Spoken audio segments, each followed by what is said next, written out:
নমস্কার। যুক্তি তর্ক সঙ্গে অর্কয়ে আপনাদের স্বাগত। আপনাদের সঙ্গে আমি অর্কপ্রভ সরকার। বাংলায় একটা প্রবাদ খুব প্রচলিত, জানেন, কাজের বেলায় কাজী, কাজ পুরোলে পাজে। মূলত যারা সুবিধাবাদকে জীবনের মন্ত্র হিসাবে বেছে নেন তাদের জন্যই এই উক্তিটা। কিন্তু বাংলার রাজনীতিতে একজন বিশেষ মানুষ আছেন, তিনি এটাকে অক্ষরে অক্ষরে মেনে চলেন। কে তিনি আপনারা নিশ্চয়ই গেস করতে পারছেন। হোল্ড ইউর ব্রেথ, আমি বলছি, তার কথাই বলবো। তার আগে বলি, আপনারা যেভাবে সহযোগিতা করছেন আমার কৃতজ্ঞতা জানানোর ভাষা নেই। আমার এই ভেঞ্চার 4.5 বছর হলো। 2021-এর 12ই জুলাই ছিল রথযাত্রা, সেদিনকে শুরু করেছিলাম। দেখতে দেখতে এতগুলো সময় পেরিয়ে এসেছি। প্রতিদিন ভিডিও আপলোড করেছি, আপনারা দেখেছেন, সমালোচনা করেছেন, প্রশংসা করেছেন, কমেন্ট বক্সে লেখেন।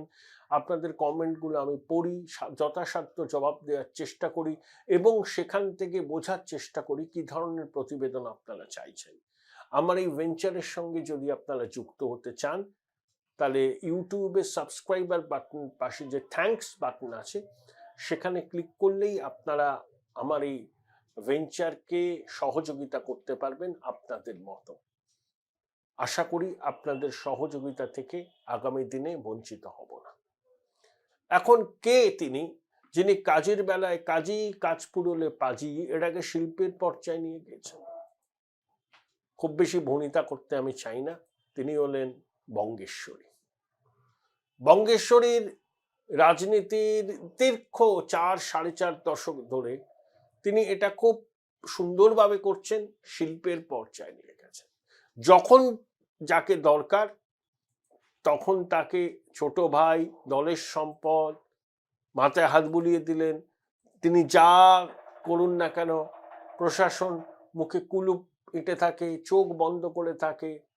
কিন্তু যখন সেই আদরের ভাই একটু উল্টো পাল্টা করে, একটু বেচাল কথা বলে, একটু মেরুদণ্ডটা সোজা রাখতে চায়, তখনই বঙ্গেশ্বরী তাকে কুলাঙ্গার বলেন। সর্বশেষ উদাহরণটা কি? ওই ভরতপুরের বিধায়ক হুমায়ুন কবির, যে হুমায়ুনকে দিদিমণি ব্যবহার করেছিলেন অজিত চৌধুরী, মোহাম্মদ সেলিমকে হারাতে মুর্শিদাবাদে। যে হুমায়ুন সাম্প্রদায়িক মন্তব্য করলো, 70% মুসলমান মুর্শিদাবাদে, 30% হিন্দু, হিন্দুদের ভাগীরথীর জলে চোয়াতে পারি। তখন দিদিমণি, তার দল, তার সরকার চুপ করে রইল। আর যেই হুমায়ুন বলল বাবরি মসজিদের শিলান্যাস করব, তখন দিদিমণির চোখে সে কুলাঙ্গার হয়ে গেল। এই হচ্ছে দিদিমণির রাজনীতির স্টাইল। কাজ পুরোলে পাজি, কাজের বেলায় কাজী, কাজ পুরোলে পাজি। এটা শিল্পের পর্যায়ে নিয়ে গেছেন। এরকম প্রচুর প্রচুর প্রচুর এক্সাম্পল আছে। দিদিমণির গুড বুক ব্যাড বুকে কে কখন চলে যায় তৃণমূলের লোকেরাও তা জানে না। আসলে জানেন তো, দিদিমণি যতই বলেন যে তিনি একবারে ইঞ্চিতে ইঞ্চিতে লড়ে নেবেন, বুঝে নেবেন, ভিতরে ভিতরে তিনি কিন্তু খুবই ভয়ে ভয়ে থাকেন। এই বুঝে কেউ বিজেপি চলে গেল, তখন যাতে বিজেপির দিকে কেউ না যায়, তখন তার সবকিছু অনিয়ম টনিয়ম দেখলেও তিনি চোখে ঠুলি পড়ে থাকেন, দেখেও দেখেন না। দুর্নীতির অভিযোগ উঠলে প্রশাসন জানতে পারে না বা জেনেও পদক্ষেপ নেয় না। নইলে এসএসসির দুর্নীতি হয়, নইলে প্রাথমিকের দুর্নীতি হয়। দিদিমণি মনে করেন তিনি সিজালের পত্নীর মতো সব সন্দেহের উঠতি, কিচ্ছু জানেন না, বাজে মাছটি উল্টে খেতে জানেন না।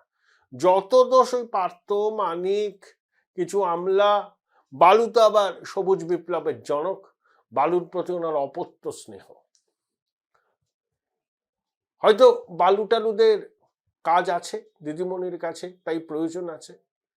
যেমন বীরপুঙ্গব কেষ্ট, 2003 সাল থেকে বীরভূমের বেতাজ বাদশাহ, দিদিমণির স্নেহের হাত মাথায়। দিদিমণি কেষ্টকে দরকার, ভোটটা জিততে হবে তো। যতই কাজল শেখ থাকুক, কেষ্ট দিদিমণির পুরাতন বৃত্ত। কেষ্ট যখন পুলিশকে বোম মারার কথা বলে, হুমকি দেয়, যখন আইসিকে কুকথা বলে, তার পরিবারের মাতৃশক্তি সম্পর্কে যা নয় তাই মুখে বলে, দিদিমণি মৃদু ভৎসনা করে কেষ্টকে পুরস্কৃত করেন আর আইসিকে বদলে করে দেন। কারণ কেষ্টর দরকার আছে দিদিমণির কাছে। যতদিন এই দরকারটা থাকবে ততদিন কেষ্ট নয়নের মণি হিসাবেই থাকবেন। চক্ষু লজ্জার খাতিরে হয়তো মাঝে মধ্যে কেষ্টর সঙ্গে প্রকাশ্যে দেখা টাকা করবেন না, এড়িয়ে যাবেন, 21শে জুলাইয়ের মঞ্চে কেষ্টকে উঠতে দেবেন না, কিন্তু এগুলো সব লোক দেখানো। তলায় তলায় দিদিমণির আশীর্বাদ কেষ্টর কাছে আছেই। না হলে যে অকথা কুকথা কেষ্ট বলল, ভাইরাল হলো, নিজে স্বীকার করলো, তারপরেও কেষ্টর পদ প্রাপ্তি হয়। অর্থাৎ দিদিমণির ভীষণ দরকার কেষ্টকে। এখন কেষ্ট নয়নের মণি। যখন হুমায়ুনকে দরকার ছিল অধীর আর সেলিমকে হারাবার জন্য, হুমায়ুন তখন দিদির নয়নের মণি ছিলেন, কিন্তু এখন হুমায়ুন কুলাঙ্গার। এরকম এক্সাম্পল দিলে শেষ করা যাবে না। যারা দিদিমণিকে খুব কাছ থেকে দেখেছেন তারা আমার বক্তব্যের সঙ্গে আমি মনে করি অধিকাংশ ক্ষেত্রেই সহমত হবে। তারা হয়তো আরো কয়েকটা এক্সাম্পলও দিতে পারেন যে অতীতে দিদিমণির নয়নের মণি এখন কুলাঙ্গার হয়ে গেছে। আসলে কিভাবে মানুষকে ইউজ করে ছুঁড়ে ফেলতে হয় এটা দিদিমণির থেকে ভালো কেউ জানে না। দলের অনেকে ভাবছেন যে তিনি এখন দিদিমণির গুডবুকে আছেন, কলার তুলে ঘুরছেন, নিরাপত্তার বহর আছে তার জন্য। হঠাৎ একদিন সকালবেলা তিনি জানলেন যে তার গুরুত্ব কমে গেছে, দিদিমণি তাকে এখন আর সুনজরে দেখছেন না। জানবেন যে আপনাকে দিয়ে যে কাজ হতো দিদিমণির, সেই কাজটা হয়ে গেছে। এখন আপনি আছেন থাকলে থাকুন, না হলে চলে যান, দিদিমণির কোনো কিছুতে তার যায় আসে না। Join Indian Institute of Hotel Management now. Right choice, right decision. আপনাকে তখন দূরছাই করে দেবেন। আপনি যদি লাঠি চাড়া গিয়ে থাকতে চান থাকবেন, আর যদি আত্মসম্মান থাকে বেরিয়ে যাবেন। কিচ্ছু এসে যায় না দিদিমণি।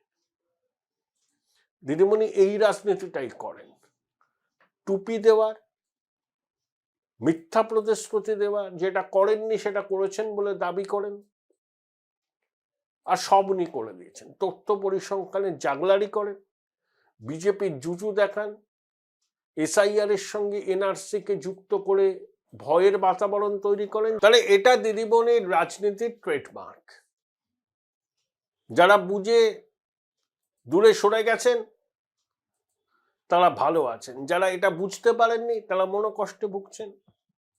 রাতারাতি তো দিদিমণি নিজেকে বদল করবেন না, তিনি সবকিছুর ঊর্ধ্বে। তিনি জানেন না এই মহাবিশ্বে এমন কিছু আছে। তিনি শিল্প জানেন, সংস্কৃতি জানেন, গান জানেন, কবিতা জানেন, আইন জানেন, ডাক্তারি জানেন, সব জানেন, সর্বজ্ঞ দিদি। তাই তাকে কিছু বলা যাবে না। ধরুন কোনো মন্ত্রী যদি মনে করে একটা দপ্তরকে একটু অন্যভাবে দেখবো, ভালোভাবে কাজ করব, একটা নতুন পরিকল্পনা করব, সেই পরিকল্পনা ধরুন সেটা এসে আমলা ফামলাদের সাথে কথা বলছে, তা আমলাদের মধ্যে তো দিদিমণির ভয়ঙ্কর অনুপ্রবেশ, বহু গৃহপালিত অনুগৃহীত আছেন। সঙ্গে সঙ্গে কেউ হয়তো দিদিমণি কানে তুললো যে অমুক মন্ত্রী ম্যাডাম এইসব পরিকল্পনা করছে, সঙ্গে সঙ্গে তেলে বেগুনে জ্বলে উঠবেন দিদিমণি। কি আমার থেকে পর্যটন ভালো বোঝে, আমার থেকে সংস্কৃতিটা ভালো বোঝে? ওনার থেকে কেউ ভালো বোঝে না। কবিতা লিখলে সুভাষ মুখোপাধ্যায় ধন্য ধন্য করতেন, গানটা যদি ভালোভাবে গাইতেন সন্ধ্যা মুখোপাধ্যায় পর্যন্ত গুণমুগ্ধ হতেন, যদি আইনজীবী হিসাবে আদালতে প্র্যাকটিস করতেন সিদ্ধার্থবাবু মুগ্ধ হয়ে তাকিয়ে থাকতেন, বিস্ময়াবিষ্ট হতেন, আর যদি ডাক্তারি করতেন বিধানবাবু তারিফ করতেন। সম্পূর্ণ মেগালোম্যানিয়ায় আক্রান্ত বঙ্গেশ্বরী। ভোট কুড়োনি দিদি, শুধু ভোট, কিভাবে ভোটটা কুড়োবো, কিভাবে টুপি দেব মুসলমান ভাই বোনদের, বিজেপির জুজু দেখাবো, এনআরসির জুজু দেখাবো বলে ভোটটা নেব। আর তলায় তলায় ওয়াকফের বিরুদ্ধে এত আন্দোলন করলেন, তলায় তলায় ওই আপনার অফিসারকে দিয়ে, সেক্রেটারি পিবি সেলিমকে দিয়ে সবাইকে নোটিশ দিলেন যে অমুক তারিখের মধ্যে সব ওয়াকফ সম্পত্তি নথিভুক্ত করতে হবে। রাজনৈতিক দ্বিচারিতার এটা সর্বোৎকৃষ্ট প্রমাণ। খেলাটা ধরা পড়ে যাওয়ার পর এখন অন্য কথা বলছেন, ওটা নাকি আগেই ছিল কেন্দ্রীয় পোর্টালে। বাংলার মানুষ আশা করি তার দ্বিচারিতাটাকে ধরে ফেলেছেন। একদিন তো নয়, অনেক দিন ধরে এই কাণ্ডটা তিনি করছেন। দেখা যাক বাংলার মানুষের ঘুম ভাঙে কিনা। তবে দিদিমণির অভিধানে একটা শব্দ জলজল করে লেখা আছে এবং তিনি সেটা বিশ্বাস করেন, কাজের বেলায় কাজী, কাজ পুরোলে পাজি। সর্বশেষ উদাহরণ হুমায়ুন কবির।